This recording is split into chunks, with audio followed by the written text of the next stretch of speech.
바꿈으로써 그들이 기여했다는 거야. 쉽게 말하면 내가 채권을 구매할, 즉 쉽게 말하면 돈 빌려줄 재산까지는 없는 거야. 그러니까 쟤네들 전쟁하려면 먹을 거 필요할 거 아니야. 그러니까 이제 그냥 농사 짓는 거야. 농사 지은 다음에 내가 뭐 각종 과일과 채소 길러갖고 우리 군사들한테 이제 주는 거지. 이러면은 이제 배급 제도에 있어서 조금은 부담이 덜 거 아니에요. 그렇죠? 그렇게 하면. 그러니까 그런 목적으로 한 거죠. 자, 그러면 지금까지 읽은 게 전부 다 뭐냐면 온 나라가 이 전쟁에 총력을 다했다는 게 느껴지시나요? 실제로 직접 군인이 돼서 맞서 싸운 사람도 있고요. 돈 빌려줘서 전쟁 자금을 댄 사람도 있었고, 이렇게 정원을 바꿔서 배급제의 부담을 줄여든 사람도 있었고, 굉장히 사람들이 전쟁 때, 2차 세계대전 때 모든 방면으로 각자만의 방식으로 전쟁에 참여했다는 거죠. 진짜 총과 칼을 들고만 싸우는 게 전쟁이 아니다. 여러 가지 방면으로 전쟁에 참여했다라는 단적인 걸 보여주고 있는 겁니다. This is one of the reasons we call this generation the greatest generation. 이것이 여러 이유들 중 하나인데 Y 생략된 거. 자, 우리가 이 세대를 가장 위대한 세대라고 부르는 이유 중에 하나가 바로 이런 것이다. 이 세대들은 전쟁에 다 참여했습니다. 얼마나 대단한 세대냐. 이렇게 얘기하면서 마무리가 됐습니다. 자, 아까 전에 말했다시피 이 글은요 처음부터 끝까지 왜 이렇게 돈이하는데 세미나 그만 좀 봐. 자, 아까 처음부터 끝까지 지금 이제 얘기한 게 결국 뭐예요? 다 이 미국 사람들이 2차 세계대전에서 이제 뭔가 좋은 결과를 얻기 위해서 얼마나 헌신적으로 노력했는가. 온 나라가 다 이제 참전해갖고 이제 여러 가지 방면으로 이제 참전을 했다라는 거를 알려주는 예시였기 때문에 전부 다 처음부터 끝까지 예시를 말한 거죠. 따라서 단순한 나열식으로 얘기한 거기 때문에 이거는 일치적으로 출제하기가 가장 좋다라고 할 수 있겠습니다. 아니면 내용과 상관없는 어법, 이 정도가 출제할 만한 포인트다. 이렇게 볼 수 있겠습니다. 됐죠? 자, 시간이 많이 흘렀으니까 좀 쉬었다 할게요. 대신에 지금 쉬시고요. 이따가 졸지 마세요. 지금 쉬세요. 차라리 졸지 마.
잘들 찾냐?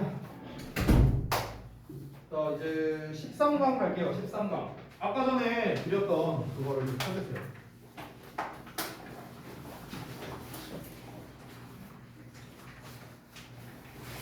아스트라 똑바로 안 하니까 진도 차이 생기잖아. 자꾸.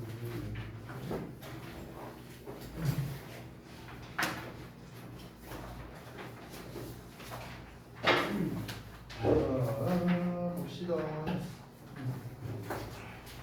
일단은 하기 전에 앞서서 좀 알려주고 싶은 게 있는데 13강이 그 흐름상 어색한 문장 찾기가 13강이거든. 근데 요거를 좀 팁을 좀 줄게. 팁.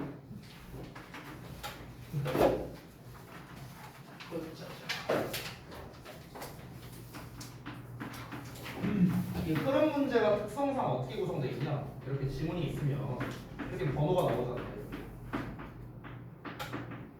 뭐 이런 식으로 번호 있고 여기서 흐름상 어색한 거 골라라 이렇게 나오잖아. 모의고사함이 수능 기준으로 일단 정답이 무조건 여기 있거든. 2, 3, 4 무조건 여기에 나와. 근데 이제 특징이 뭐냐면 흐름 문제는 거의 대부분 주제가 앞에 나와요.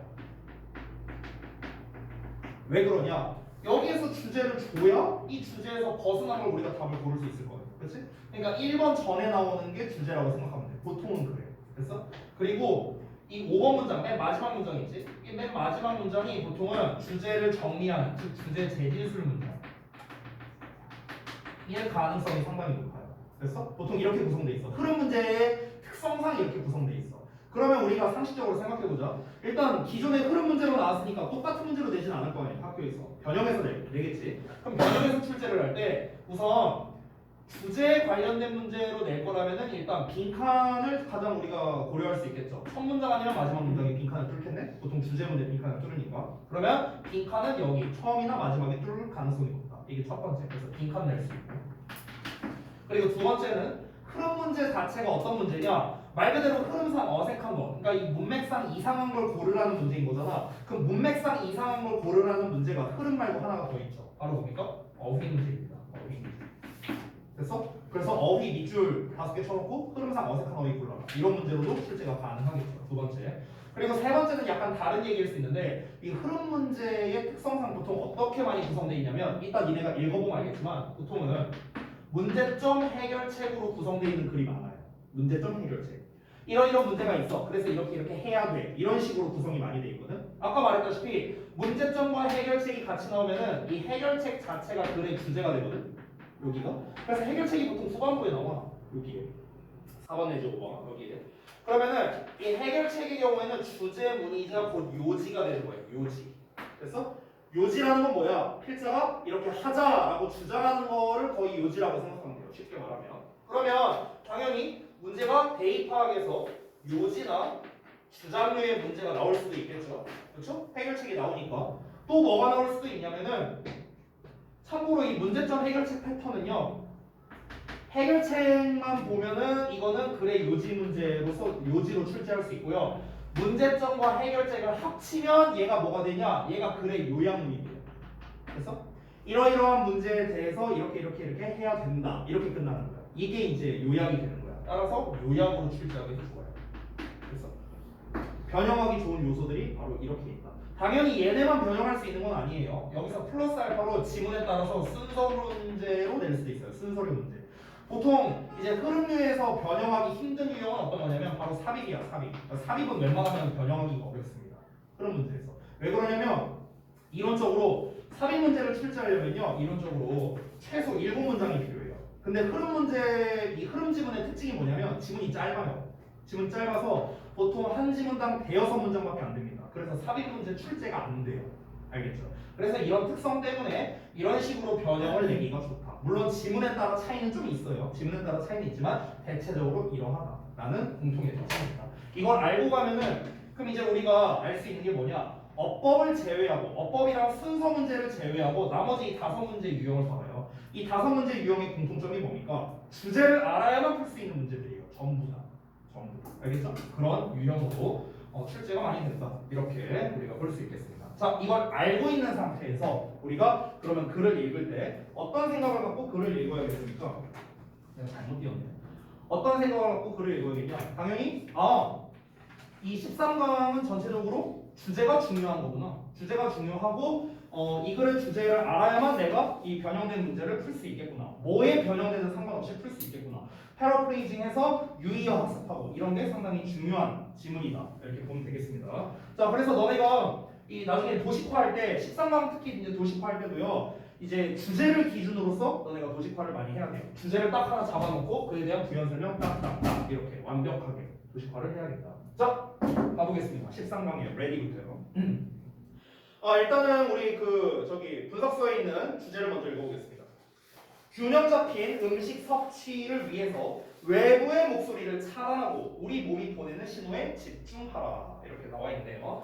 집중해라라고 했으니까 이거 사실상 거의 주장하는 거 아닌가요? 그렇죠? 아까 말했다시피 요지 쪽으로 가능성이 있겠죠. 읽어보겠습니다. When we are infants, 우리가 유아였을 때 we were tuned in. be tuned in 하면은 뭐뭐에 맞춰져 있다는 겁니다. 우리는 맞춰져 있었다. 튜닝한다는 말 많이 들어봤잖아요. 그거예요, 그거. 우리는 맞춰져 있었습니다. To the signals, 신호에. 어떤 신호? 두 가지가 수식해주고 있는데 from our body, 우리 몸으로부터의 신호인데 또 어떤 신호냐? That told us when to eat and when to stop. 언제 먹을지 그리고 언제 먹는 걸 그만둘지를 우리에게 말해주는 신호. 됐어? 이런 신호에 맞춰져 있었다는 거예요. 정말 한마디로 말하면 뭡니까? 그냥 본능에 의해서 먹고 안 먹고를 결정했다는 거예요. 됐어요? 우리 몸에서 보내는 신호라고 했잖아요. 지금 우리가 애기였을 때 우리가 막 한두 살, 두세 살 애기야. 애기 쪽에 그러면 어땠냐? 배고프면 먹는 거야. 배부르면 안 먹는 거고. 심플하죠? 근데 이건 뭡니까? 배고프다 배부르다는 뭐예요? 몸에서 보내는 신호잖아. 그렇잖아. 그러니까 이 몸에서 보내는 신호에 의존해서 맞춰져 있었다는 거죠. 우리의 몸은. 됐어요? 우리가 어렸을 때 그랬다고요. 그래서 여기에서 나와 있잖아. instinctive awareness. instinctive. 본능적. 우리는 본능적인 인지를 가지고 있었답니다. 어떤 인지냐? Of what food and how much food our body needed. 자, 여기 잠깐 보자면 what이라는 의문사가 food를 꾸며주고 있고 how라는 의문사가 much를 꾸며주고 much가 so food를 꾸며주는 거예요. 그래서 의문사의 주어, 동사, 간접 의문문 나온 거죠. 그래서 이 각각의 푸드가 각각 목적어 역할을 하고 있습니다. 뒤에 주어 동사 나왔으니까요. 해석하자면 어떤 음식들을 그리고 얼마나 많은 음식을 우리의 몸이 필요로 하는지에 대한 인지, 본능적인 인지를 가지고 있었다. 됐어? 자, 쉽게 풀어서 말해볼게요. 즉 우리는 어렸을 때요. 우리 몸이 얼마나 음식을 많이 필요로 하는가, 어떤 음식을 필요로 하는가 이거를 본능적으로 알고 있었다고요. 본능적으로. 그러니까 막 그런 거 있잖아. 막 우리가 이제 뭐 단 거 먹고 싶어, 뭐 짠 거 먹고 싶어. 막 이런 게 이게 다 본능적인 거잖아. 우리 몸이 보내는 신호잖아요. 야, 단 거 좀 넣어봐, 짠 거 좀 넣어봐. 이 신호를 보내는 거잖아. 그렇죠? 그럼 이제 우리 어렸을 때 어떻게 했습니까? 그대로 했다고요. 본능에 맞춰서 이제 섭취를 했다는 거죠. 자, 여기에서 우리가 나이가 들면서라는 표현이 나오는데 문맥상 여기에 however 들어갈 수 있습니다. however 문맥상. 자, 그러나 as we grew older 우리가 나이가 들어가면서 this inner wisdom 이 내부의 지혜는 이 내부의 지혜라는 게 뭐예요? 그 위에 나왔던 본능적 인지를 말하는 거예요. instinctive awareness를 말하는 거예요. 그래서 이 내부의 지혜는 became lost 길을 잃었대요. In a bewildering host of outer voices. host of 하면 이게 많은이라는 뜻이거든. 근데 bewidering이라는 게 갈피를 못 잡게 하는 이런 뜻이야. 그래서 갈피를 못 잡게 하는 많은 외부의 목소리에 길을 잃게 됐답니다. 어떤 목소리냐? That told us. 우리에게 말하는 거야. 뭐를? How we should be. 우리가 어떻게 먹어야 하는지를 우리에게 말해주는 많은 갈피를 못 잡게 하는 외부의 목소리에 이 내적인 지혜가 길을 잃었답니다. 자, 여기가 이제 사실 중요한 문장인데 쉽게 말할게요. 이게 되게 비유적으로 말했으니까. 쉽게 말하면 뭐냐면 우리는 어렸을 때 그냥 어떤 종류의 음식이 먹고 싶으면 그냥 먹었어요. 배부르면 안 먹었고요. 진짜 본능에 의해서 먹고 안 먹고를 결정했다는 거죠. 근데 지금도 여러분이 본능에 의해서 먹고 안 먹고를 결정하냐? 그렇지 않습니다. 그렇지 않아요. 뭐 예를 들어서 내가 만약에 너무 배가 고파. 그래서 먹어야겠다는 생각이 드는데 내가 다이어트를 하고 있어. 그럼 이제 내 본능을 억누르는 거잖아. 그렇죠? 그럴 수도 있고요. 반대로 이제 안 먹어야 되는데 먹어야 되는 그런 경우도 많이 있죠. 내가 이제 안 먹어야 돼. 너무 많이 먹었어. 근데 더 먹어. 또 먹고 또 먹어. 그러면 또 이제 불균형이 생기겠죠. 그렇죠? 그러니까 우리가 오히려 커가면서 이제 그 본능적인 부분을 이제 다 억누르고 외부의 요인으로 인해서 먹고 안 먹고가 결정이 된다는 거야. 나의 체내의 본능에 의해서가 아니라.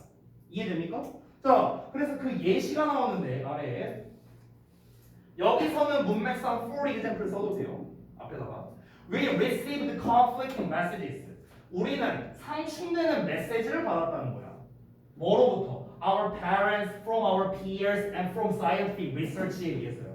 우리의 부모로부터, 우리의 동료로부터, 그리고 과학적 연구 결과로부터 상충되는 메시지를 받았대. 그러면 여기에서 얘네들 있죠, 얘네들. 이거는 뭐의 예시예요? 뭐의 예시야? 부모, 동료, 과학적 연구 결과. 이게 뭐의 예시입니까? 외부의 목소리. 위에서 나왔던 outer voices. 이거의 예시죠. 그니 외부의 목소리에 의해서 우리가 이 내적 지혜가 길을 잃어내잖아. 그럼 외부의 목소리가 뭔데?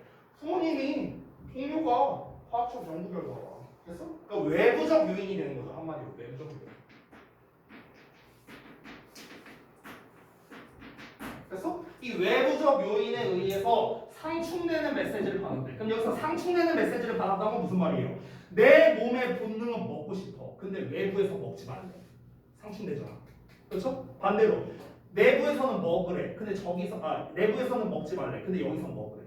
또 상충되죠. 반대되는 거라고. 반대되는 거. 그래서 우리가 어떻게 하는 거야? 본능을 억누르는 거죠. 이해됐죠? 자, these messages. 이 메시지들이라고 했으니까 어떤 메시지입니까? 상충되는 메시지고 conflicting messages. 이거 말하는 거예요. 여기서 이어지는 거야. 자, 그럼 이 상충되는 메시지가 create a confusion. 혼란을 만들게 되었습니다. 어떤 혼란? Of desires, impulses, and aversions. 자, 욕망, 충동, 그리고 반감에 혼란을 만들었대요. 어떤 욕망, 충동, 반감이냐? That have made us unable to just eat and to eat just enough. 이렇게 나왔는데, 잠깐 보겠습니다. 자, make 목적어 형용사가 나왔기 때문에 오형식 구조야. 근데 unable 뒤에 투부정사 나와 있지. 요 투부정사랑 요 투부정사가 짝이에요. 이렇게 병렬 구조. 우리가 흔히 많이 쓰는 수어 중에 be able to라는 수어 많죠. 뭐 할 수 있다. 그럼 당연히 우리가 be unable to 동사원형으로 쓸 수도 있어. 뭐 할 수 없다. 이렇게도 쓸 수 있어. 그래서 비동사만 빼버린 거예요. 그럼 여기서 unable, able은 뭐야? 형용사거든. 형용사. 되니? 그래서 이게 unable 나와 있고 뒤에 투부정사 나와 있죠. 두 개가 연결된 거다. 자, 해석을 해볼게요. 만들어 왔대. 우리가 못하도록. 뭘 못하도록? 그냥 먹는 걸. 아니면 그저 충분한 양을 먹는 걸. 그래서 이런 거를 못하게 만들어 온 그런 뭐 욕망이나 충동이나 반감 이런 거에 혼란을 만들게 됐답니다. 자, 쉽게 말하면 아까 위에서 말한 거랑 똑같아요. 위에서 말한 거랑. 그러니까 우리는 어쩌냐? 본능적으로 먹고 싶어. 근데 못 먹게 해. 반대로 먹기 싫어. 근데 먹게 해. 반대되는 거죠. 반대되는 거. 이렇게 반대되는 것들에 이제 혼란이 생기는 거야. 그래서 내가 먹어야 돼, 말아야 돼. 혼란이 오는 거죠. 그렇죠? 아, 나는 먹고 싶은데 내 본능은 먹고 싶은데 여기서 먹지 말래. 외부에서 먹지 말래. 그만 좀 쳐먹어요. 어떡하지? 혼란. 됐어요? 이렇게 상충되는 거죠. 자, 이어서 if we are to return이라고 나왔는데 여기 잠깐 보면은 제가 이제 뭐라고 작게 필기를 해놨어요. 뭐라고 써놨냐면 B2용법의 이제 어떤 그 의도를 나타내는 표현이다 이렇게 써놨는데요. 뭐 어법적으로는 중요하지 않습니다. 그냥 뭐 할 작정이라면 이 정도로 해석하면 돼요. If we are to return, 우리가 되돌아가려고 작정한다면 어디로? 건강하고 균형 잡힌 관계로요. 음식과. 즉 쉽게 말하면 요 문장을 쉽게 말하면 이겁니다. 우리가 어릴 적에 겪었던 그 몸 상태로 돌아가보잖아요. 즉 우리가 어릴 적에는 어땠다? 그냥 본능적으로 먹고 싶을 때 먹고 안 먹고 싶을 때 안 먹고 이랬잖아요. 그렇죠? 그때의 그 본능은 결국 뭐에서 비롯된 겁니까? 우리 체내에서 보내는 메시지였던 거죠. 야, 짠 거 좀 먹어. 아, 짠 거 먹고 싶다. 야, 단 거 좀 먹어. 아, 단 거 먹고 싶다. 본능. 그럼 그 본능으로 인해서 우리는 먹었던 거죠. 됐죠? 근데 그게 오히려 어떻다? 균형 잡힌 식사라는 거야. 이 신체가 이 메시지를 보낸 거거든. 너 이거 좀 먹어라. 너 짠 거 좀 먹어라. 너 짠 거 안 먹으면 이제 안 된다. 너 나트륨 부족하다. 너 단 거 좀 먹어라. 너 당 떨어진다. 우리 몸이 보내는 신호인 거거든. 그러니까 그게 균형 잡힌 식사라고 지금 주장을 하는 거야. 이 사람은요. 본능대로 섭취하는 게 균형 잡힌 식사라고 주장하는 거라고. 됐어? 근데 그 상태로 되돌아가고자 한다면 그럼 어떻게 해야겠는가? It is essential. 필수적이래. 뭐가? 대절이하가 필수적이래. 그럼 대절이하의 내용은 뭐겠습니까? 그냥 본능에 따라. 뭐 대충 이런 내용 나오지 않을까요? 우리 체내 신호가 보내는 거를 따르는 게 필수적이다. 뭐 대충 이런 말 나오겠죠. 그렇죠? 그래서 어떻게 나오는지 볼까요? That we learn. 우리가 배우는 게 필수적이래. 뭐를? 이 부분을요. To turn our awareness inward. 우리의 인지를요 내부로 돌리는 겁니다. 우리의 인식을 내부로 돌린대요. 인식을 내부로 돌린다는 게 무슨 소리야? 우리가 커가면서 외부의 이야기만을 들으니까 야, 이 시기에 먹으면 안 돼. 이 시간에 먹으면 안 돼. 외부의 목소리를 듣고 우리의 본능을 억압해왔단 말이야. 근데 어떻게 하라고요? 우리의 인지를 내부로 돌리라고 했으니까 아니야, 외부의 목소리 필요 없어. 내 신체가 먹으래. 내 신체가 지금 신호를 보내고 있어. 이런 거죠. 그리고 to hear again. 다시 듣는 것을 배울 필요가 있대요. What our body is always telling us. 우리의 몸이 항상 우리에게 말하고 있는 것. 여기 us 뒤에 직접 목적어가 없죠. 그래서 불완전한 문장인 거야. 여기에 직접 목적어가 없기 때문에 불완전한 문장이라 what을 쓴 거다. 됐니? 우리의 신체가 항상 우리에게 말해주고 있는 것을 다시 듣는 걸 배우는 게 필수적이다. 이렇게 얘기하고 있습니다. 결국 이 사람이 말하는 건 뭡니까? 외부의 이야기 쌩까고 그냥 우리 내부의 신체가 보내는 그런 신호를 받아들이는 게 균형 잡힌 음식 섭취를 할 수 있는 방법이다. 라고 얘기를 하는 거죠. 그냥 본능에 따르라는 거예요. 이 사람이 주장하는 거. 됐나요? 물론 저는 반대 의견입니다. 여러분, 본능에만 따르면 어떻게 되냐? 이렇게 돼요. 알겠죠? 조심하세요. 예. 나도 안 이룰 줄 알았어. 자, 13강의 에세 갈게요. 내용 어렵지 않았죠? 이해되셨죠? 오케이. 자, getset은 또 어떤 내용인가 한번 제목 읽어보겠습니다. 회화를 현실 모방에서 해방시킨 사진술이라고 나왔습니다. 여러분 여기에서 회화는 conversation이 아니고요. 페인팅, 그림 그리는 거 말하는 거예요. 알겠죠? 자, 1번 문장. 자, 첫 문장부터 보겠습니다. When photography came along in the 19th century. photography는 사진 기법이라는 뜻이야. photograph가 사진이고 photography는 사진 기법. 알겠지? 자, 사진 기법이 등장했을 때 19세기에 그림 그리는 게 was put 놓여졌답니다. in crisis 위기 상황에 놓여졌대. 왜 위기 상황에 놓여졌을까? 여기서는 이제 배경 지식이 좀 약간 필요한데 잠깐 좀 알려줄게요. 잘 들어보세요. 그러니까 19세기 전까지만 하더라도 이 그림 그리는 거의 실력, 그 척도를 나타내는 기준은 뭐냐면 얼마나 정밀 묘사가 가능하냐였어요. 얼마나 정밀 묘사. 그러니까 얼마나 어떤 대상을 그릴 때 얼마나 똑같이 그리느냐. 이게 이제 그림 실력의 척도였어요. 그 전까지는요. 근데 여러분 이게 웬걸? 사진이 나왔네. 그러니까 사진보다 더 사실적으로 그릴 수 있을까요? 그건 거의 사실 불가능하겠죠. 그렇죠? 그러니까 이제 위기가 찾아왔다는 거예요. 그림 그리는 거에 있어서. 이해됐어요? 자, 이어서 보겠습니다. The photograph did the work 하고 나왔는데 여기에 is seemed가 껴있죠. 이거는 이제 어떤 구조냐면 잠깐 봐봐. 뭐 중요한 건 아니니까 필기는 안 해도 돼요. 이해만 하면 됩니다. 그러니까 지금 저거를 문장 구조로 써보자면 주어 동사 사이에 이렇게 주어 동사가 껴있는 거거든. 맞죠? 주어 동사 사이에 주어 동사가 껴있죠. 이런 구조예요. 자, 그러면 제가 구분을 위해서 이렇게 좀 표시를 해볼게요. 그럼 이게 뭐랑 똑같냐면 이거랑 똑같은 구조예요. 이거랑 똑같은 구조. 됐어? 그러니까 원래는 이런 문장이었는데 이 that을 날려버리고 이 주어 동사를 여기 사이에다가 이렇게 꼽사리 낀 거예요. 됐어요? 이렇게 생긴 구조예요. 그러니까 몰라도 돼요, 이거. 몰라도 되는데 해석만 잘하면 됩니다. 자, 그러니까 사진은 이 seemed니까 뭐처럼 보였다 이렇게 해석하면 되잖아. 그러니까 사진은 뭐인 것처럼 보였다고. 되니? 이렇게 해석하면 돼. 자, 사진은 어떻게 보였냐? Did the work. 일을 하는 것처럼 보였대. Of imitating nature better. 자연을 모방하는 일을 더 잘하는 것처럼 보였다는 거야. 됐어요? 자연을 모방한다는 게 뭐예요? 어떤 대상을 정밀 묘사하는 걸 말하는 거겠죠. 이거를 더 잘하는 것처럼 보였대. than 뭐보다? 페인터가 이제껏 할 수 있었던 것보다. 그럼 여기서 할 수 있었다는 건 당연히 뒤에 생략된 말 imitate nature가 되겠죠. 자연을 모방하는 것보다. 화가가 그림을 그림으로써 자연을 모방하는 그 능력보다 사진 한 방 팍 찍는 게 어떻다? 이 자연을 모방하는 능력이 더 좋은 것처럼 보였다는 거죠. 당연한 거죠? 자, 넘어갈게요.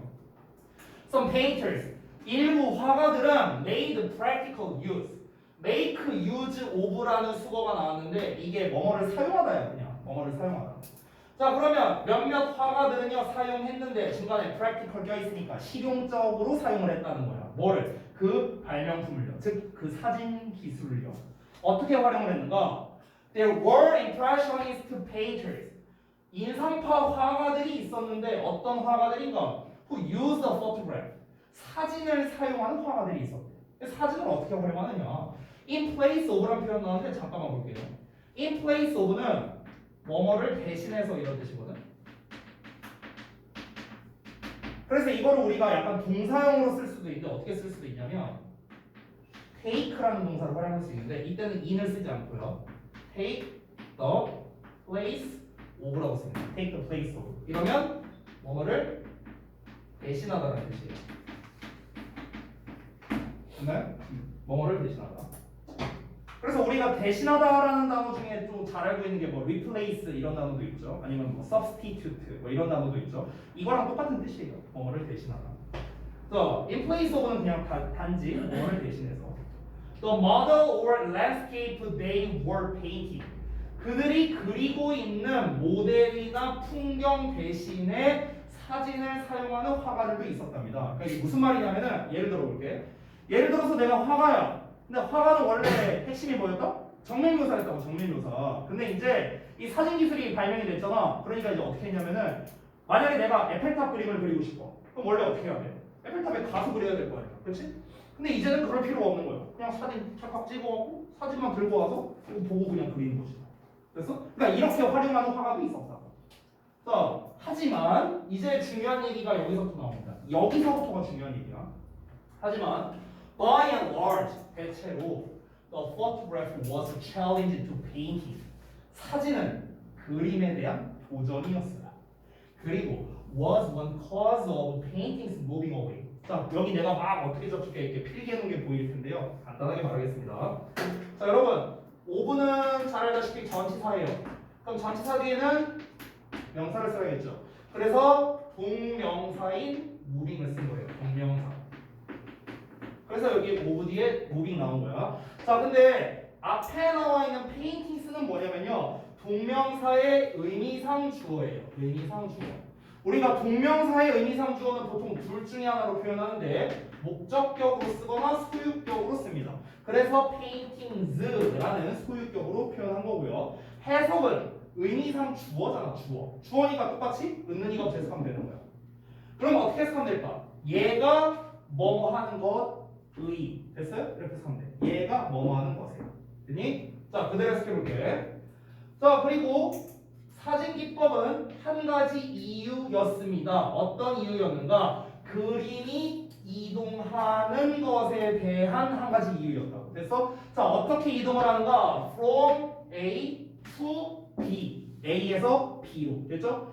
A에서 B로 이동하게 된 한 가지 이유였답니다. 자, 어디에서 어디로 이동했을까? 아까 전에 내가 그 배경 지식으로 말한 게 뭐였어? 원래 그림은 정밀 묘사가 실력에 적도라고 했었어. 근데 이제 정밀 묘사 안 되잖아, 사진한테. 그림 스타일이 바뀌어야겠죠. 어떻게 바뀌는지 볼래요? A는 뭐가? Direct representation and reproduction이래요.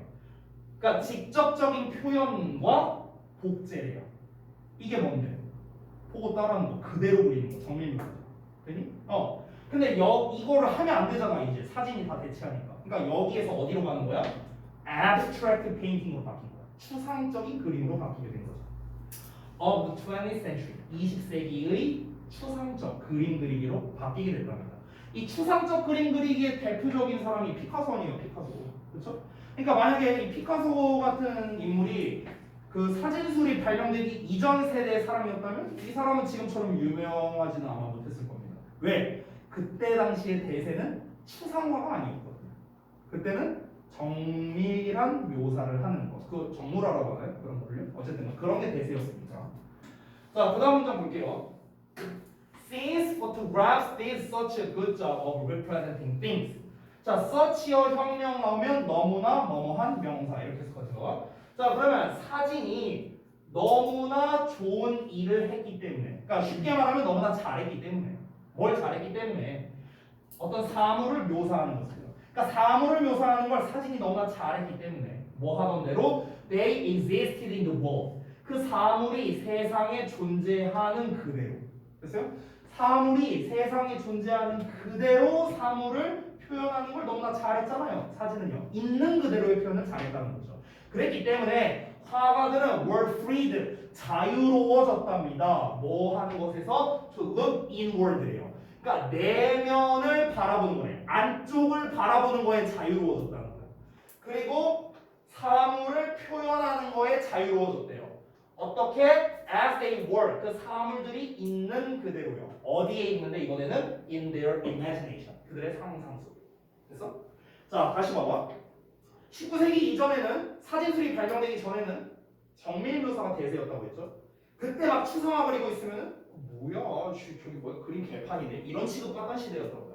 그래서 아니 그림이라는 건 얼마나 자세하고 정밀하게 그리냐가 핵심이지. 야 뭐야 이 개떡 같은 그림은 제 머릿속에 있는 거 그린 건데요. 뭐 왜 많이 그려라 이런 취급이었다고 그때는. 근데 사진이 이거를 다 대체해버렸잖아. 그러니까 이제 오히려 이 화가들이 어차피 정밀 묘사는 사진을 따라갈 수 없어. 우리 대세를 옮기자. 그래서 이제 대세를 어떻게 옮긴 거야? 우리의 상상력을 발휘하는 쪽으로 옮겨가자라고 이제 대세가 오히려 바뀌게 된 거야. 그래서 추상화가 대세가 된 거죠. 그 전까지는 추상화를 그리는데 약간 조금 이제 눈치가 보였던 거지. 정밀 묘사가 그 화가의 실력이라고 했으니까. 근데 이제는 사진이 다 대체를 해버리잖아. 그러니까 마음껏 자유롭게 자기 내면에서 보이는 거라든가 아니면 상상 속에 있는 그대로라든가 이런 사물을 자유롭게 이제 표현할 수 있게 된 거예요. 이해됐죠? 자, 콤마 마인지 나왔으니까 또 분사구문 뭐뭐 하면서입니다. rendering emotion. 자, 감정을 표현하면서. 그 감정을 어떻게 표현하냐? 색깔이라든가 볼륨, 어떤 양적인 거라든가 선이라든가 아니면은 spatial configuration. 여기서 뭐 공간적 배치 이렇게 보면 되겠네요. 그런 건 native to the painter's art. 네이티브라는 거는 원래 토착적인 뭐 원주민의 이런 뜻인데 여기서는 고유한 정도로 해석하세요. 그러면 그 화가의 그림에 고유한 색깔이나 볼륨이나 라인이나 공간 배치나 이런 거에서 이제 감정을 표현하면서 추상적인 거를 이제 표현할 수 있게 된다는 겁니다. 결국에 정리하자면 이렇습니다. 내용을요. 자, 회화 방식의 변화에 대한 글이었습니다. 맞죠? 뭐로 인해서? 사진 기법으로 인해서. 사진술로 인해서요. 자, 기존에는 어땠습니까? 정밀 묘사였어요. 정밀 묘사. 근데 이게 어떻게 바뀌었습니까? 추상화로 바뀌게 된 거죠. 이 추상화로 바뀌게 된 원인이 무엇입니까? 바로 사진술입니다. 좀 더 정확하게 말하자면 사진술이 왜 원인이 됩니까? 왜 원인이 돼요? 사진술은요? 왜? 얘가 훨씬 정밀 묘사를 잘하니까. 그렇죠? 정밀 묘사를 아주 잘하니까 그런 거겠죠. 그래서 회화 방식의 변화라고 볼 수 있겠습니다. 이게 이 글에 정리한 거예요. 아주 심플하게. 이런 게 도식화야 얘들아. 별게 아니야. 됐나요? 자, 내용은 아주 간단합니다. 그냥 이거를 요약해서 말할 수도 있어요. 그러니까 19세기에서 20세기로 넘어가는 시기에 이 회화가 정밀한 것을 묘사하는 것에서, 그러니까 정밀하다는 건 구체적인 것, 스페시픽한 걸 말하는 거겠죠. 그래서 구체적인 것에서 추상적인 것, abstract한 것으로 변화가 되었는데 그 이유는 사진이 더 정밀하게 묘사가 가능하기 때문이다. 더 현실적으로 묘사가 가능하기 때문이다. 라고 하면 이게 이 글의 요약문이죠. 됐나요? 그럼 여기서 핵심적인 거는 이제 뭔가 현실적인 아니면은 뭐랄까 더 자연스러운, 더 정밀한 뭐 이런 단어들이 좀 중요하겠네요. 그렇죠? 그리고 추상적인이라는 단어도 중요하겠네. abstract. 본문에서는 abstract로 나왔지만 추상적인이라는 단어를 다르게 한번 바꿔볼까? 추상적이라는 거는 어찌 보면은 현존하지 않는 걸 말하는 거죠. 현존하지 않고 누군가의 상상 속에 있는 뭐 이런 단어로 우리가 좀 바꿔서 출제를 할 수도 있는 거겠죠. 됐죠? 자, 한 질문만 더 하고 마무리하겠습니다. 1번 볼게요. 1번. 13강의 1번.